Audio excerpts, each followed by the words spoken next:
Hi everyone. Today is August 12th, Sunday, and it's also the closing ceremonies of the Olympics, the 2012 Olympics. And I just wanted to congratulate all the chocolates that competed in all the different arenas, and in particular the chocolates that are really ethical and down with their own community. Um, One of the things that I was looking at was looking at the performance of melanin, and people have to pay attention to stuff like that because the beautiful thing about sports is that it actually brings people together. But now that the Olympics are over, we still have some very serious issues to deal with. And, these include like us losing our children, um, all these dead black children everywhere. And, it's not little babies, but it's also babies, and it's, even, people in their teens, even like, adults in their 20s and 30s, dead black all over the place. And when you see these kinds of things in your reality, you know, you can't really smile with people and be superficial with them. You have to sort of get to a position where you're saying, okay, you know what? What exactly do I want in my life? Because, for example, I'm very frank, uh, and I'm not going to censor anything because, quite frankly, when you censor things, you just are contributing to violence. I'm a very, very strong supporter of people just reproducing with their own communities. Reproduce your spirit, your ancestry, and your genetics. And for some who watch my videos and don't understand this stuff, this is something that's very critical in the black community.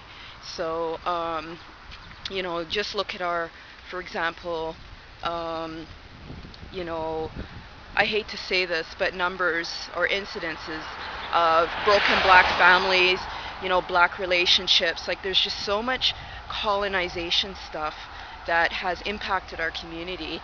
And, some people will talk about it. Like, actually, of all the countries in the world, the one that really brings light to the importance of getting back to black and knowing about your melanin and genetics and spirit and all this is actually Black USA.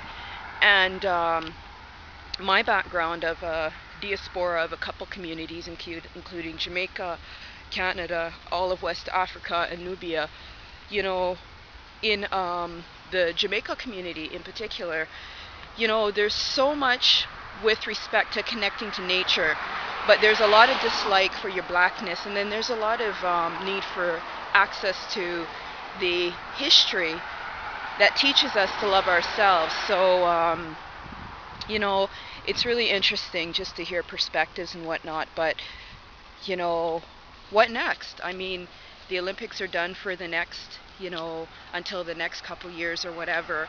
And, is this really something that's going to improve our communities? You look at my videos and stuff, and, I talk about, racial profiling. For example, there's all these different kinds of racial profiling. There's profiling by your material, your social location, even by the kind of car that you drive, the kind of clothing that you wear. And then there's this very sophisticated form, which is through medicalization. So if you're actually a bright person, but maybe vulnerable in the sense that you're leaving a situation of violence, or you're left desolate, homeless and whatnot, they take black people and they actually traffic them into these medicalized places. And I'm just like, this is bullshit. This is really bullshit.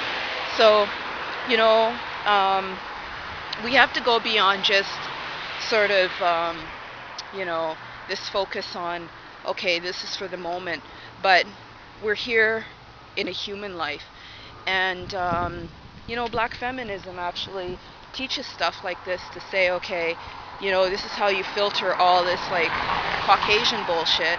And when I say Caucasian bullshit, I'm referring to, for example, this white-black dichotomy, and that has actually been infiltrated into many different ethnic groups. So you have, different classifications like